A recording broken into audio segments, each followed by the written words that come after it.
Bienvenidos un día más a un nuevo programa de Veraneando. Hoy nos hemos venido hasta una localidad próxima de la provincia de Alicante, hasta Orihuela, Lidia. Pues sí, María, nos hemos venido hasta Orihuela porque queremos conocer todo lo que puede ofrecernos esta localidad. Y en el día de hoy vamos a hacer esa ruta del poeta Miguel Hernández. Vamos a pasar por esas zonas más importantes o que tienen relevancia en la vida y en la obra del poeta. Y además, María, hemos acabado confluyendo en un sitio pues también muy interesante, ese museo, ¿no? Sí, hemos relacionado todo lo que hemos visitado y hemos acabado en uno de los puntos de la ruta de Miguel Hernández, en el Museo de la Muralla de Orihuela, donde estaba la Casa del Paso, la casa donde vivía el suegro de Miguel Hernández. Así que nada, vamos a verlo.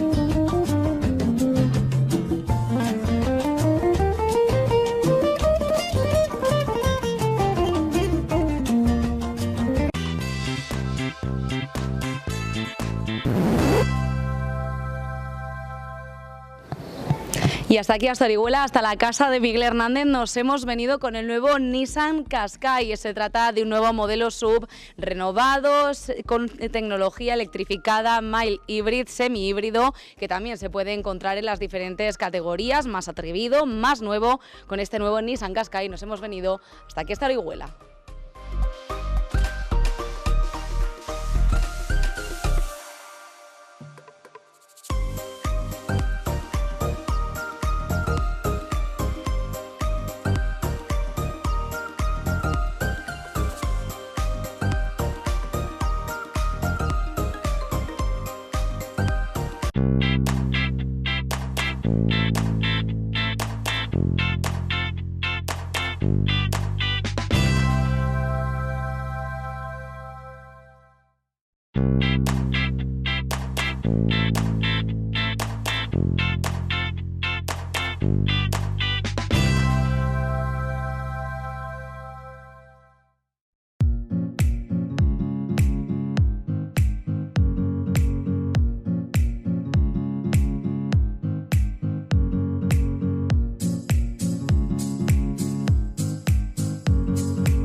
Como os contábamos, hoy en Veraneando nos hemos venido a Orihuela. Vamos a hacer esa ruta para conocer mejor la figura del poeta Miguel Hernández. Vamos hasta la primera parada, a la casa natal. ¡Hola! Adelante. Gracias. Bueno, estamos en la casa natal de Miguel Hernández, es el primer punto de la parada de esta ruta que vamos a hacer. Estamos hablando con Dominic Jiménez, es técnico de Cultura de aquí del Ayuntamiento de Orihuela. Y cuéntanos qué podemos ver en este punto, ese primer punto de la ruta hernandiana. Bueno, este es el primer punto porque realmente es el sitio donde Miguel Hernández nació y vivió hasta los 4 años. Vivió hasta los 4 años porque la familia de Miguel Hernández se dedicaba a la ganadería y este sitio se le quedó pequeño. Entonces se fueron a vivir a donde vamos a ir ahora, que es la Casa Museo. Y realmente es donde vivió Miguel Hernández, donde empezó a escribir y bueno, es la casa, su casa real. ¿Vale? Este edificio se adquirió, pero nada más que es el solar. De lo que era la casa no queda nada. Es la planta, ¿no? de la casa. La planta de la casa que actualmente se está utilizando, no ahora por el tema del COVID, pero se ha estado utilizando pues, para hacer charlas, para hacer presentaciones, para hacer lecturas. Sí, tenemos por aquí abajo, por ejemplo, donde nos comentabas que se celebra siempre pues esos encuentros con la poesía, ¿no? Y se dedica un poco el espacio, bueno, antes de la pandemia, ¿no? A ser como un centro cultural. Ahora tenemos que ir poco a poco, pero volverá, ¿no? Volverá. En breve, yo creo que este año que viene, si Dios quiere, todo volverá a la normalidad y volverá a ser el centro cultural que hasta ahora había sido. Muy bien, pues ya tenemos un poquito más de conocimiento sobre esta casa natal, que es nuestro primer punto en esta ruta hernandiana. Vamos a continuar, ¿y ahora dónde vamos? Vamos a la casa museo, donde realmente vivió Miguel Hernández. Donde realmente vive Miguel Hernández y donde podemos encontrar pues, diferentes puntos, ¿no? de interés. Esa higuera famosa que vamos a ver ahora. La famosa higuera, sí, donde empezó a escribir sus poemas. Muy bien, pues vamos a seguir.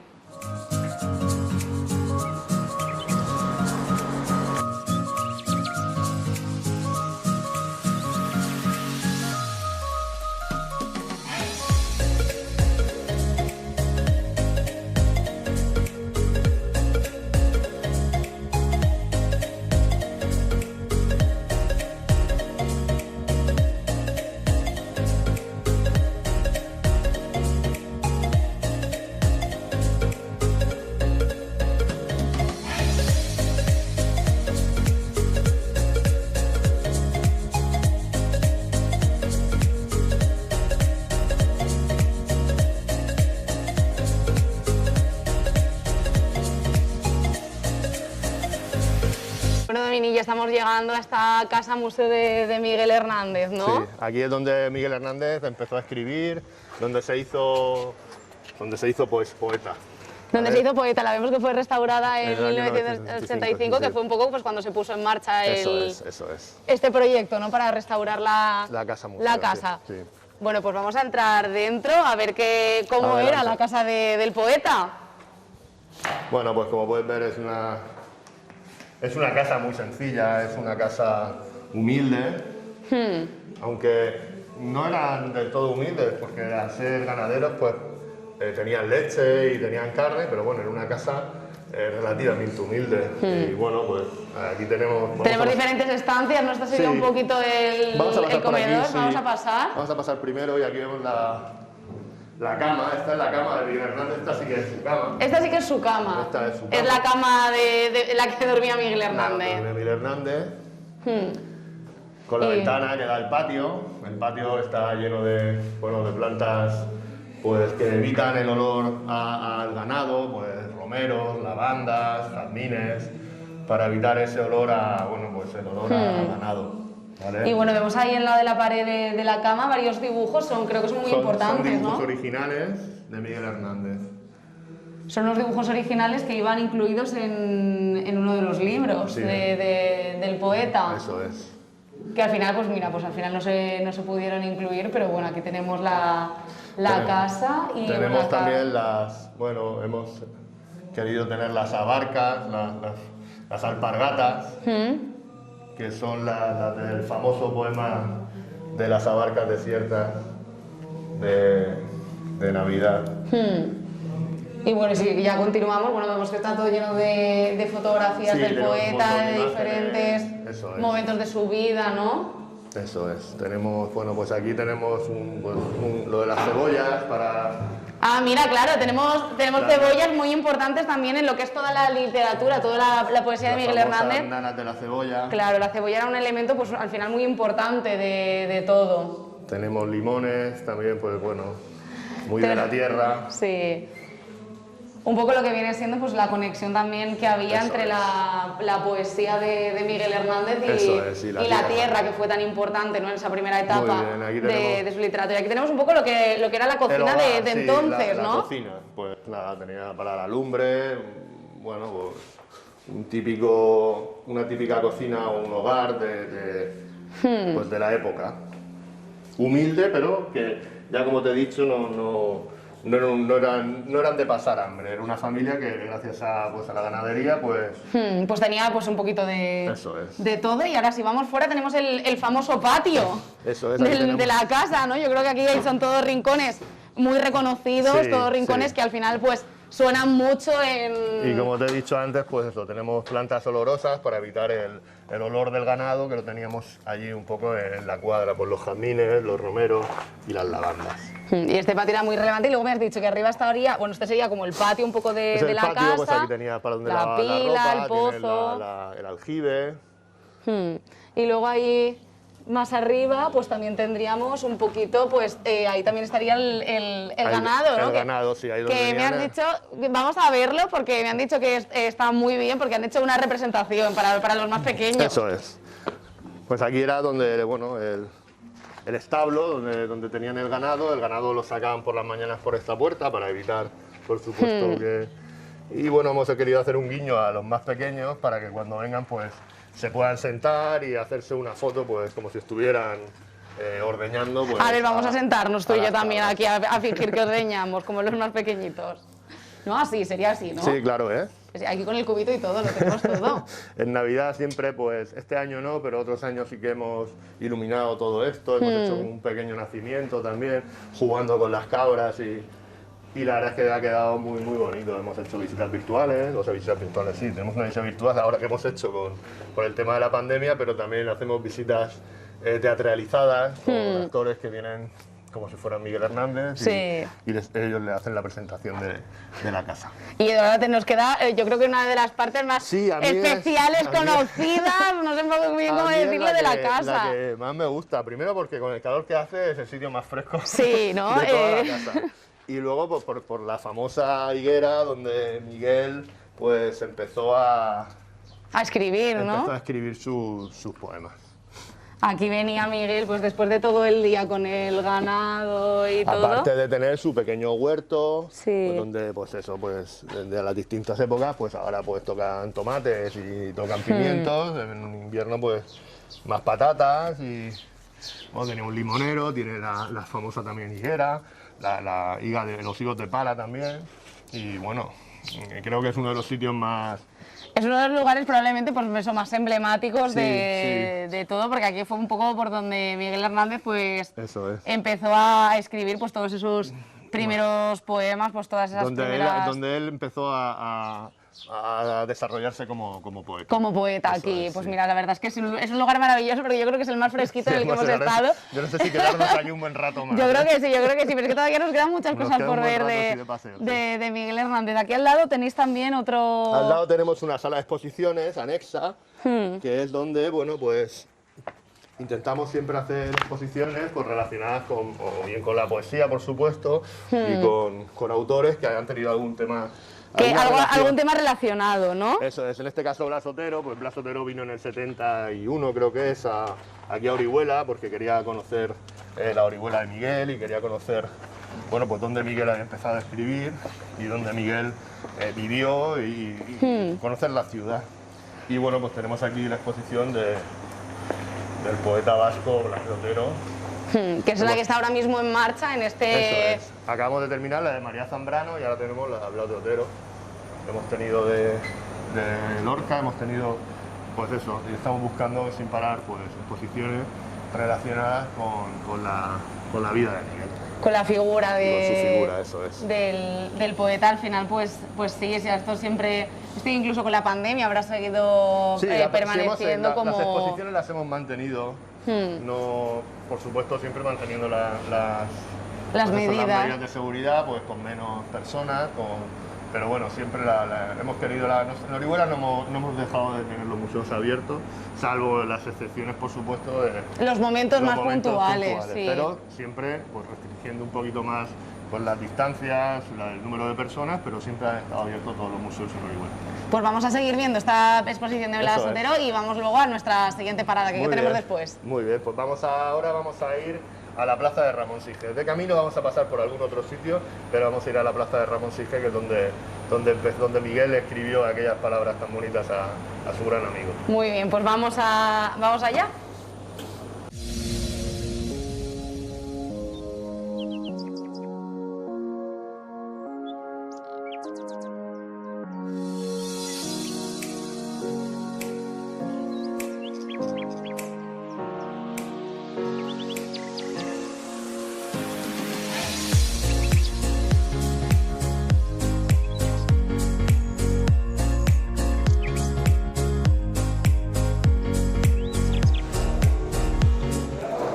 Pues esto es la sala donde recibimos a los visitantes, ¿vale? Donde se les recibe y ya se les indica lo que van a ver, tenemos un cronograma y aquí tenemos un pequeño vídeo que es donde la única grabación de voz que hay de Miguel Hernández, que es cedido por el Archivo Histórico del Partido Comunista y bueno, te lo facilitaré para Esta es la única grabación que tenemos de lo que fue la voz. La voz, es la única vez que conocemos cómo hablaba Miguel Hernández. Y aquí hay un cronograma con los momentos también más importantes, como una forma de introducir al visitante. Al visitante, y le explicábamos pues eso, la casa natal donde nació, pues la evolución desde cuando se vino, cuando se fue a Madrid. Y bueno, pues allí creo que precisamente en la casa, nos acabamos de ir tú y yo de la casa, y mientras estábamos riéndonos, mi compañera María Durán ha estado con el presidente de la... Con el director de la fundación. Con el director de la fundación. Con Aitor Larravide. Sí, con Aitor Larravide, estaba ahí mi compañera María Durán. Vamos a ver qué ha podido hablar con él. Muy bien.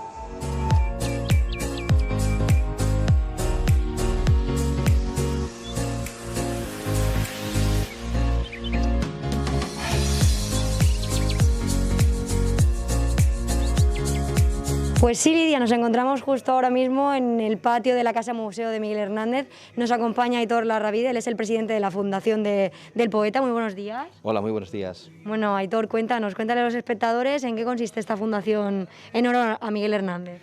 Bueno, pues fue una fundación constituida en 1994, que en un principio tuvo la sede precisamente en Elche.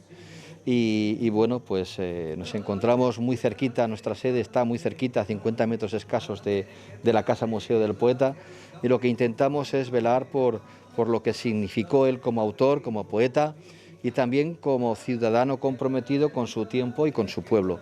Entonces, desde Orihuela, desde este humilde espacio donde nos encontramos y en donde él empezó a vivir a partir de los 4 años de edad y donde forjó sus primeros versos, pretendemos precisamente un poco transportar esa emoción y ese sentimiento cuando viene el visitante aquí a esta casa museo, que es el museo más visitado del municipio de Orihuela. Mi compañera Lidia está ahora mismo con una de las guías, visitando, conociendo la Casa Museo y los diferentes puntos que hay por Orihuela en honor al poeta, pero hemos podido observar que además de esta casa, como decíamos, hay muchos puntos, muchos detalles que recuerdan, ¿no?, que rememoran la vida que pasó aquí el poeta oriolano. Efectivamente, hay una ruta hernandiana y hay unos hitos, digamos, unos espacios en donde se recuerda que por ahí estuvo Miguel Hernández y la pasión de vida que lo acompañó. Precisamente en este espacio, pues aquí forjó, como digo, sus primeros versos, donde construyó además, por ejemplo, aquí tenemos el pozo al que dedicó una octava real de Perito Lunas, precisamente su huerto, volverás a mi huerto y a mi higuera de la Lejía. Él hizo que fueran eternos ciertos espacios que ahora son mundialmente conocidos. La plaza de la actual biblioteca, Fernando de Loaces, en donde homenajeó a Ramón Sigé, la calle Mayor, en donde tenía la casa familiar de Ramón Sigé, en fin, tantos y tantos otros lugares que hacen que sea obligatoria la visita a Orihuela para aquellas personas que quieran acercarse al corazón de Miguel Hernández, de la tierra, de la luz, que tanta influencia tuvo en su vida y en su obra. Lo que está claro es que los oriolanos se han volcado, ¿no?, con Miguel Hernández, lo recuerdan constantemente, pero ¿cómo se acercan los visitantes hasta aquí, hasta la Casa Museo? ¿Veis mucho entusiasmo por visitar la Casa Museo de Miguel Hernández? Por supuesto, siempre, pero ahora con la pandemia yo creo que hay muchísimas más ganas de cultura segura, de visitar precisamente este espacio de esperanza, de este espacio en el que forjó Miguel Hernández su ilusión, su pasión por la poesía, por la cultura, por un mundo más justo, y yo creo que es precisamente lo que aquí ofrecemos, ¿eh? Y Orihuela se vuelca porque es el oriolano más universal, por supuesto, no solo como escritor, que eso está fuera de toda duda, sino especialmente como ciudadano, como he comentado anteriormente, comprometido con su tiempo, con su ciudad, con su momento histórico, y que fue esperanza también para muchos españoles tras 40 años de dictadura franquista. Y ahora, en estos tiempos que nos ha tocado vivir, de confinamientos y de escasez de abrazos y de contacto, pues yo creo que aquí podemos sentir de alguna forma no solamente la caricia del sol, ahora mismo abrasador en Orihuela, sino de este espacio íntimo y familiar en donde Miguel Hernández fue el Miguel Hernández más auténtico y más íntimo. Nos hablabas de la pandemia, un año duro por delante del que hemos tenido que vivir, pero con una mirada de apuesta en el futuro, ¿no?, desde la Fundación Miguel Hernández, ¿algún proyecto entre manos? Pues sí, precisamente el año próximo, 2022, se cumplirán 80 años de la muerte en el reformatorio de adultos de Miguel Hernández. Estamos preparando diversas actividades. Yo quisiera destacar una en la que llevamos desde 2011, que es la publicación de un libro, La censura y Miguel Hernández, y que verá la luz el año próximo, como verá la luz también un trabajo sobre la presencia de Miguel Hernández en los libros de texto, escolares. Creo que son proyectos interesantes. En otoño daremos a conocer cuáles son los proyectos también más de una manera más extensa, pero creo que sobre todo lo que nos tiene que iluminar el camino es precisamente ese 80 aniversario, esa presencia que no cesa de Miguel en Orihuela. Y desde aquí, desde la Fundación Miguel Hernández, desde la Concejalía de Cultura del Ayuntamiento de Orihuela, desde con otras instituciones que quieran acompañarnos y con la difusión de esas actividades, entre ellos con vuestro medio, pues yo creo que lo conseguiremos, porque ahora es más que nunca necesaria la voz esperanzadora de Miguel Hernández. Necesitamos esperanza y la cultura también necesita pues un poco de esa esperanza que buscamos y que queremos para todos. Bueno, pues estaremos atentos al próximo otoño, ¿no?, para tener claro cuáles van a ser esos nuevos proyectos en el 80 aniversario de la muerte de Miguel Hernández, y animamos a la gente que todavía no ha venido, no ha conocido la Casa Museo de Miguel Hernández. Muchísimas gracias. Muchísimas gracias a vosotras.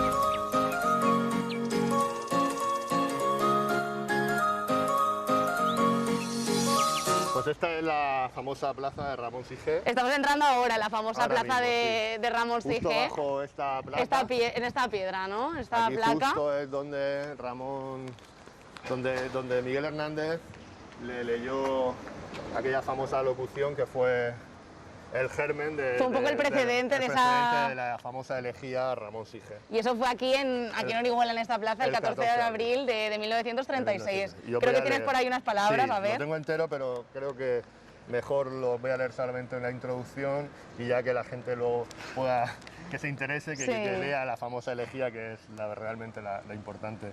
Te quisiera que esta piedra y esta plaza llevaran para siempre el nombre que le ha sido impuesto, Ramón Sige. Bajo el sonido de este nombre se me ha ido un compañero del alma, y Orihuela ha perdido su más hondo escritor y su más despejado y varonil hombre. Bueno, pues continúa, por supuesto, ya te digo, este es el germen de la famosa elegía que se leyó en esa histórica fecha, en este histórico sitio. Pues la verdad es que sí, son muchos los trozos de historia que Miguel Hernández fue repartiendo a lo largo de toda la ciudad de Orihuela, Orihuela, ¿no? huele a Miguel Hernández por cada rincón, y la verdad es que este es uno de los rincones más emblemáticos. Pues estamos pendientes de poner una escultura de Miguel justo aquí en este rincón, recordando aquella famosa fecha y recordando la elegía Ramón Sige. Yo creo que todavía nos quedan más puntos por aún visitar. Nos queda algún que otro punto, y vamos a continuar con esta visita. Pues vamos para allá.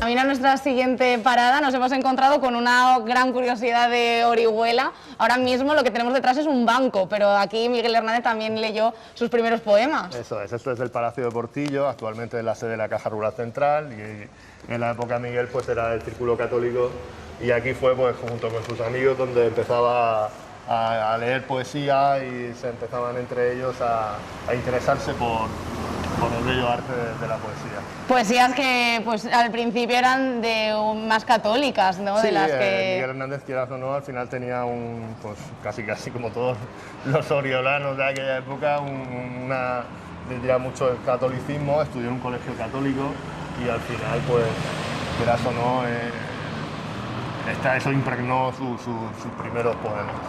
Pues sí, yo creo que ya podemos continuar para nuestra siguiente parada. Vamos a la Casa del Paso. Curiosidad. Vamos a la Casa del Paso.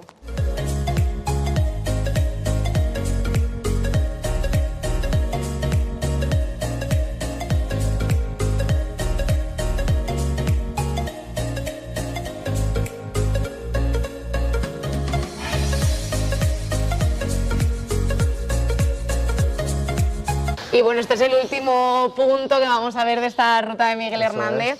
Tenemos detrás lo que ahora es la sede de la Universidad Miguel Hernández, pero no siempre ha sido así. No, esto era la Casa del Paso, era una casa barroca que se derrulló en los 70 y en la época de Miguel Hernández fue cuartel de la Guardia Civil y cuando el padre de Josefina estuvo destinado aquí, pues vivían aquí y Miguel venía a visitar a Josefina aquí a la casa del padre, que era el cuartel de la Guardia Civil. Actualmente en la Casa del Paso tenemos el Museo de la Muralla, que bueno, ahora iremos a visitarlo y os acompañará su directora, Mari Carmen. Bueno, ahora tenemos este edificio de la Universidad Miguel Hernández, porque esto en los años 70 se derrulló porque se encontraba en muy mal estado, pero fue cuartel de la Guardia Civil durante la República, durante la Guerra Civil franquismo. Y durante el franquismo, o sea, toda esa trayectoria. Y luego los padres de Josefina Manresa no vivían aquí, no eran de aquí, vinieron de Elda y aquí fue donde llegaron, pues como un guardia civil, ahora que lo destinan a otra parte y al final va a vivir pues a una casa, ¿no? Eso es. Y aquí pues nada, pues allá Miguel Hernández pues se vino aquí a cortejar, ¿no? Antes de... A festejar, como se dice aquí en A festejar, como se dice en Orihuela.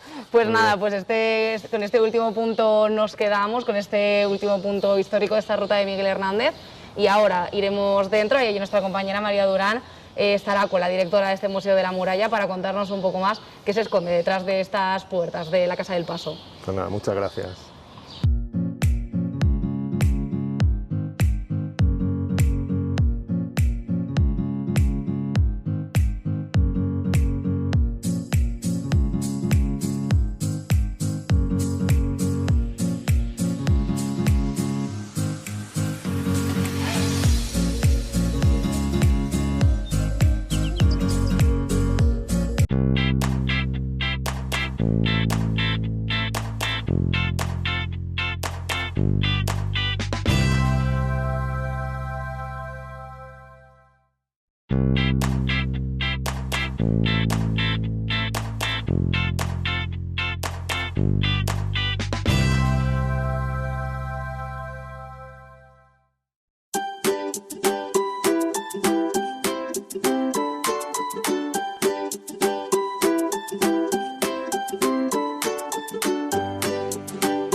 Pues sí, Lidia, ahora mismo estamos justo en la entrada del Museo de la Muralla con su directora, con Mari Carmen Sánchez. Muy buenos días. Buenos días. Bueno, Mari Carmen, vamos a que nos enseñes, ¿no? ¿Qué consiste este museo? Vale, vamos a ello.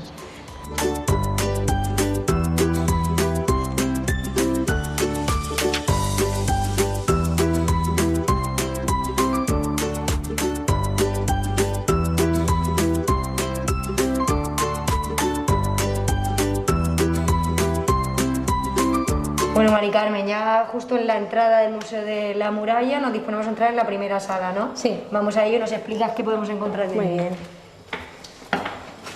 Bueno, como decíamos, esta es la primera sala, ¿no?, del Museo de la Muralla. Sí, esta es una sala, una primera toma de contacto con el museo, porque el museo, como sabéis, está en el sótano de la Universidad Miguel Hernández y que es el resultado de las excavaciones arqueológicas que se llevaron a cabo entre los años 1998 y 2000. Entonces, el resultado de las excavaciones arqueológicas fue tan importante, ya que se localizó un bien de interés cultural que se declaró en ese momento, que es la muralla de la ciudad. Y a partir de ahí, pues realizó un proyecto museológico y museográfico acorde y respetuoso con los restos arqueológicos encontrados. Qué curioso, ¿no?, que justo van a excavar para hacer un parking en la universidad y se encuentra, qué sorpresa, ¿no?, que encuentren esta muralla. Sí, porque además, bueno, podría ser, esto es normal cuando estamos en pleno casco histórico, que además es un monumento nacional, un BIC, un bien de interés cultural, ¿no?, desde el año 1969. Entonces estamos obligados, por el plan de recreación y recreación del casco histórico, pues a hacer excavaciones arqueológicas. Esta era una excavación de urgencia y no nos podemos imaginar, como veis aquí, los distintos paneles y vitrinas que encontraríamos. Todo pues, esto, ¿no? Porque... unos restos arqueológicos tan importantes. Una muralla, baños árabes, casas islámicas y cristianas, y un edificio gótico, el único edificio gótico civil que se conserva. O sea, restos del edificio, sí, porque de carácter civil, ¿vale? Sí. De carácter religioso, pues sí. Claro, hay más. Como las iglesias y demás, ¿no? Y claro, como dices, esto había que conservarlo, no se puede... Sí, sí, era obligatorio la conservación, pero en principio solamente de la muralla, pero claro, ya se hizo el proyecto y se conservó todo lo que apareció. Y se decidió construir ya arriba. Sí, sí, ya una vez que se hizo la excavación, en varias fases, se hizo la estructura del edificio, se siguió excavando y luego ya se completó con todo el edificio ya hecho y ya fue visitable desde el año 2000.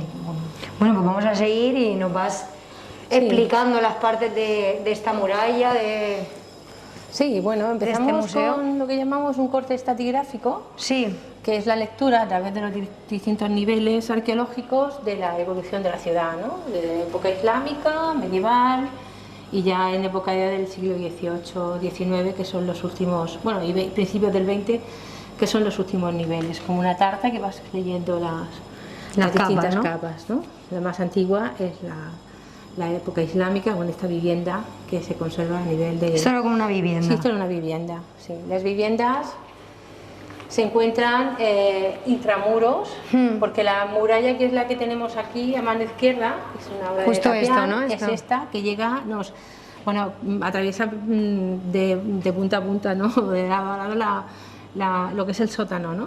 O sea, más de 80 metros de muralla, más o menos lineal, ¿no? Y es la que nos va a dividir el museo pues, en dos zonas, ¿eh? Intramuros, donde se encuentran las viviendas, esta calle islámica, y extramuros, donde se encuentran las torres y los baños. Bueno, pues vamos a la otra parte de la muralla. Sí, vamos a extramuros, donde nos encontramos este primer torreón. Es curioso, ¿no? Porque es una torre muy peculiar, porque con una serie de vanos que nos adosados a la muralla, que nos permite, ahora ya sí, después de las investigaciones que estamos ya finalizando y demás, pues afirmar que era el paso hacia los baños, porque los baños están extramuros. Estamos hablando de todos los restos arqueológicos, se encuentran desde el siglo XII hasta el siglo XX, ¿vale? Las más antiguas son almohades, cristianos, y luego ya modernos y contemporáneos. ¿Y esto qué sería, por ejemplo? Bueno, todas las estructuras que quedan así están un poco descontextualizadas. Bueno, en este caso es un muro pero ya de época cristiana. Ah, vale. De diferentes épocas, es como una mezcla, ¿no? Sí, porque esto se llama el Museo de la Muralla. Bueno, este museo se llama el Museo de la Muralla porque realmente lo más importante, por ser un bien de interés cultural, es la muralla. Y los torres también son parte del dique, ¿vale? Porque además vemos cómo evoluciona la ciudad de Orihuela, la Uryula islámica, cómo ha ido pasando, ¿no? Diferentes Orihuela actual, ¿no? Bueno, y justo allí ya tenemos la Casa del Paso, porque hemos llegado hasta aquí porque mi compañera Lidia estaba haciendo la ruta de Miguel Hernández en Orihuela justo ha acabado en la plaza de delante de la sede de la Universidad Miguel Hernández, que en su día fue la Casa del Paso, que nos han contado, yo no voy a ser la que lo explique porque tú eres la experta, pero que nos han contado que era el antiguo cuartel de la Guardia Civil, donde venía Miguel Hernández a cortejar, ¿no? A festear, como se dice aquí con Josefina Manresa. Sí, bueno, es un edificio, es una casa solariega del siglo XVIII, ¿no? Que se derriba en los años 70, ¿no? Esta casa estaba se cimentaba sobre lo que tienes aquí detrás, por que esta es muralla, ¿no? la torre Torreón y la muralla, ¿no? Esta casa es una casa solariega, es una casa una de ellas, porque todo el casco histórico está rodeado si vas paseando por la ciudad, vas encontrando palacios, casas solariegas, ¿no? Y esta casa solariega es muy peculiar porque, aparte de su estructura y demás, pues lo que simboliza para la ciudad de Orihuela, porque, bueno, pues cuando era cuartel de la Guardia Civil, bueno, sabemos que el padre de Josefina Manresa era Guardia Civil, Miguel Hernández de la Guardia Civil, y parece ser que sí, que efectivamente, que según nos cuentan, todo el conjunto, gente que vivía en ese momento y demás, que sí que venía Miguel Hernández aquí a festear o a cortejar, ¿no? a Josefina. Y es por ahí uno de los puntos de esta ruta, justo en la placita. Sí. Esta maqueta está realizada por Manuel Zambrana, que es un belenista importantísimo en Orihuela. Tenemos un museo del Belén que con todas sus obras allí, o sea que también es interesante, ¿no? Es una casa con la típica estructura de las casas solarias del siglo XVIII. Tiene multitud de detalles, pocos escudos que no están labrados, ¿vale? Normalmente hacen mención los escudos esquineros en los edificios del siglo XVIII a la familia, ¿no? En este caso no. Y bueno, pues todo es un detalle, todo es la Casa del Paso, porque comunicaba cuando hemos entrado, comunicaba una plaza con la otra a través del de paso, ¿no? Es una casa muy... Tenemos restos, por ejemplo, aquí tenemos, por ejemplo, el primer acceso de la primera Casa del Paso. O sea, la Casa del Paso parece ser que tiene... Que ha habido varias, ¿no? Que ha habido una anterior, una construcción anterior, ¿no? Y sobre esta estaba la otra. Pero no se sabe si ellos sabían que estaba esto debajo, No, seguro que no, porque no esto no lo sabía nadie hasta que lo hemos descubierto nosotros. Anda. No pensábamos que la muralla estaba tan cerca de... Claro, porque es prácticamente como aquel que dices que estaba... Pensábamos que estaba más cerca del río, porque está en la calle del río, ¿no? A mano izquierda, ¿no? Y sin embargo está, y esta, por supuesto, esta puerta no se tenía constancia. Y por aquí, por este pasillito que entramos, que podemos ver a cada lado. Nosotros vamos a recorrer el museo a través de un pasillo perimetral, sobre estas pasarelas aquí instaladas que nos permiten ver pues los restos arqueológicos que hay en el suelo, ¿vale? Así nos hacemos más idea, y luego pues ese pasillo perimetral pues vamos a ir viendo todos los restos arqueológicos. Ahora mismo pues entramos a una zona donde vemos la esquina del primer torreón. Ya hemos dicho que de la muralla, del edificio de la Casa del Museo se conserva la muralla, 4 torreones y, como os he dicho, la Casa del Paso y viviendas y tal. Esto, por ejemplo, es la esquina de la primera torre, ¿de acuerdo?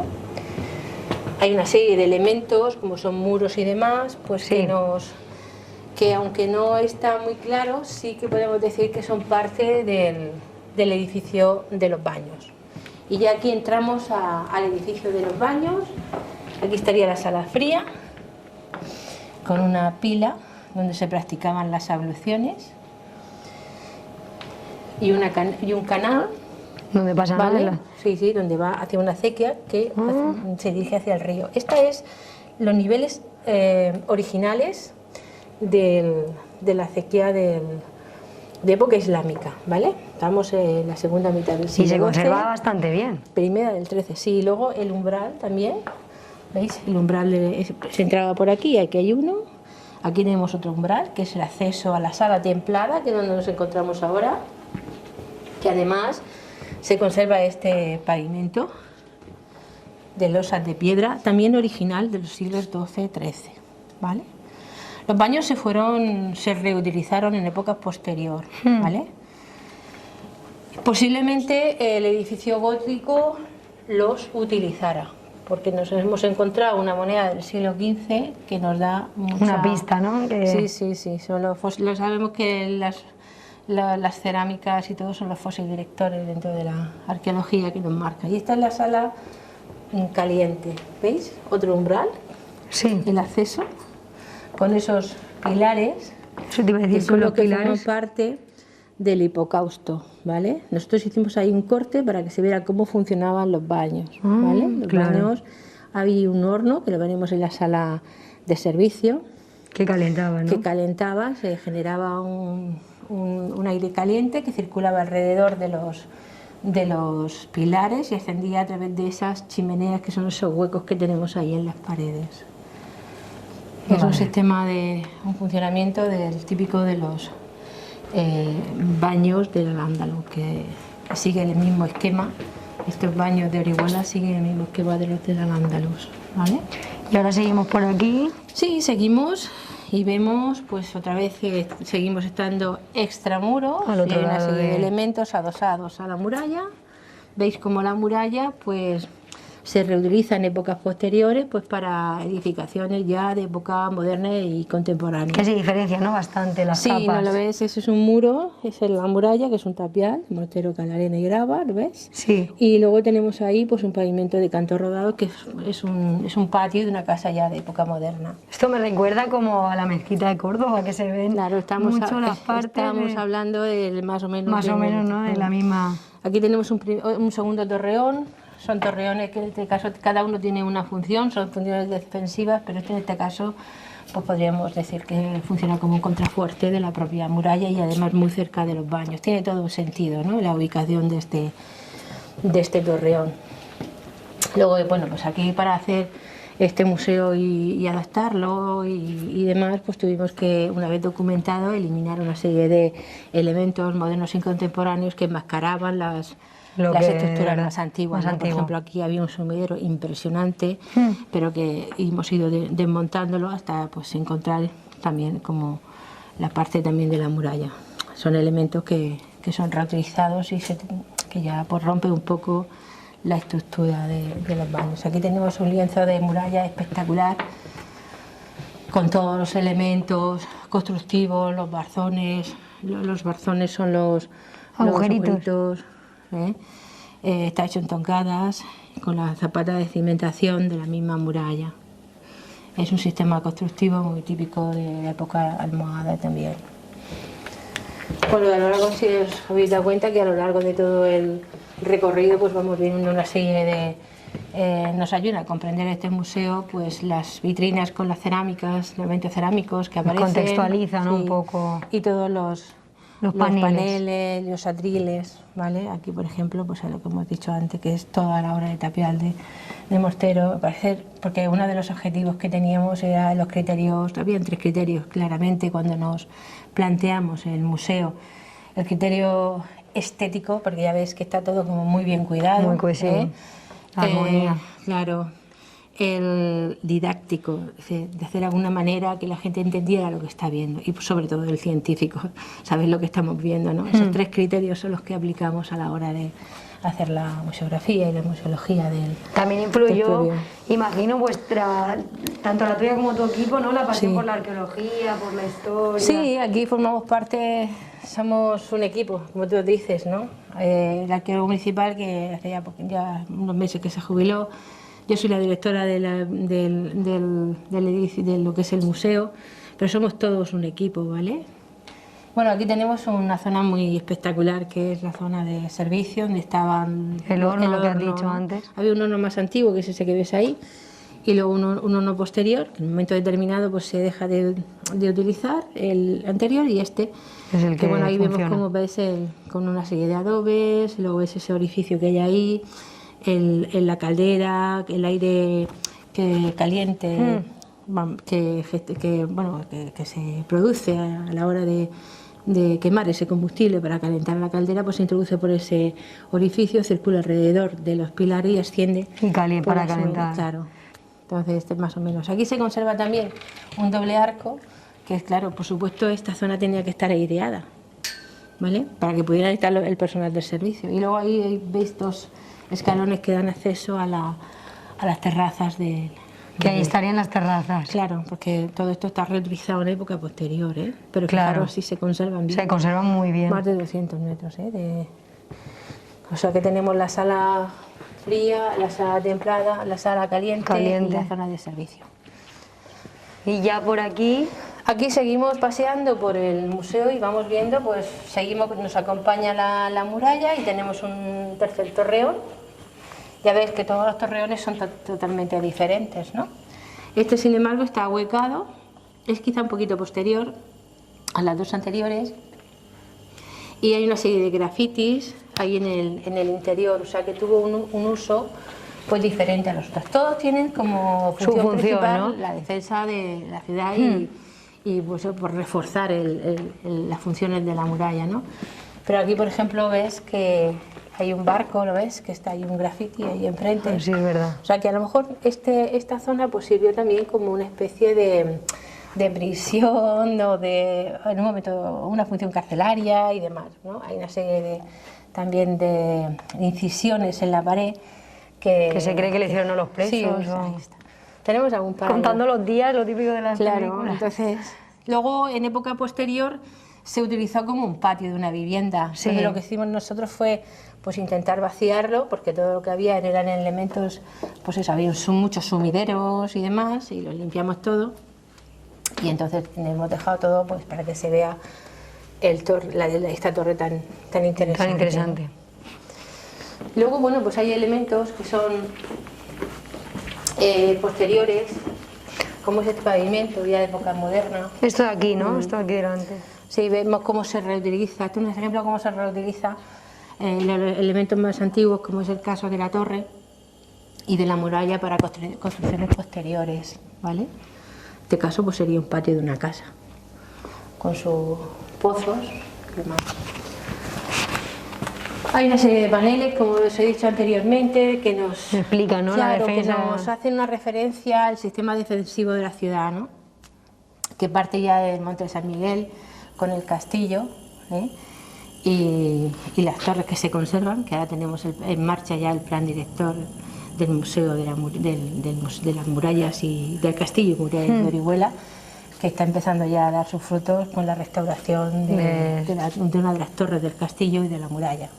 Seguimos así, o sea, vamos a seguir pues recuperando el patrimonio, sobre todo de esta época, sobre todo el patrimonio defensivo que tiene Orihuela tan importante y que además, gracias a esa aprobación del plan director, pues se puede llevar a cabo. Cada año tenemos algo nuevo. Recuperando un poquito más, ¿no?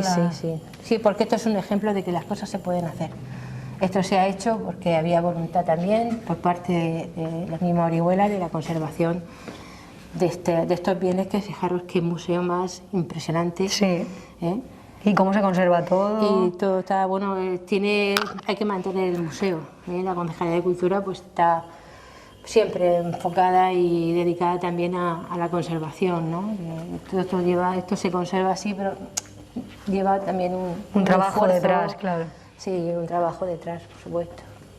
Aquí hemos trabajado arqueólogos, restauradores y arquitectos para que esto para que fuera una realidad, ¿no? Y al final este museo, que lo puede visitar cualquier persona. Es un museo que es totalmente accesible, porque una de las claves y de los objetivos de todos es que los museos tienen que ser accesibles. Esa accesibilidad ha permitido que este museo sea reconocido.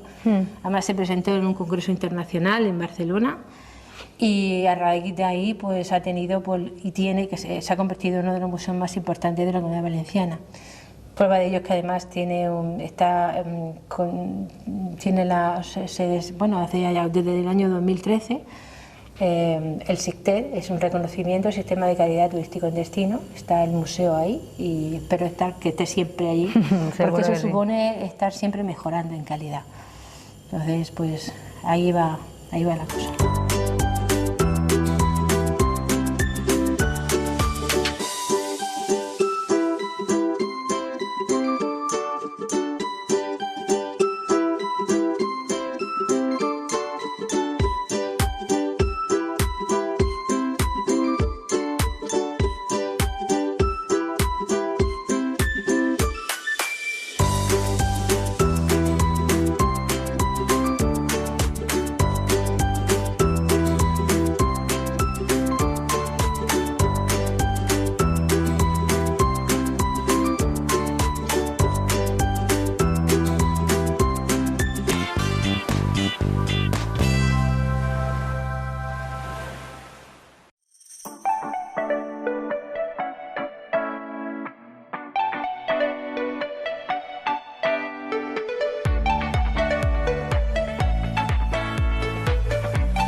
Y hasta aquí este programa de Veraneando del día de hoy. No, espero que os lo hayáis pasado también como lo hemos hecho nosotras. Y mañana nos vamos hasta un poquito más cerca, hasta La Marina, ¿no, María? Así es, nos vamos hasta La Marina, hasta las playas de La Marina, el municipio de La Marina, a refrescarnos un poquito y a pasarlo muy bien. Hasta mañana.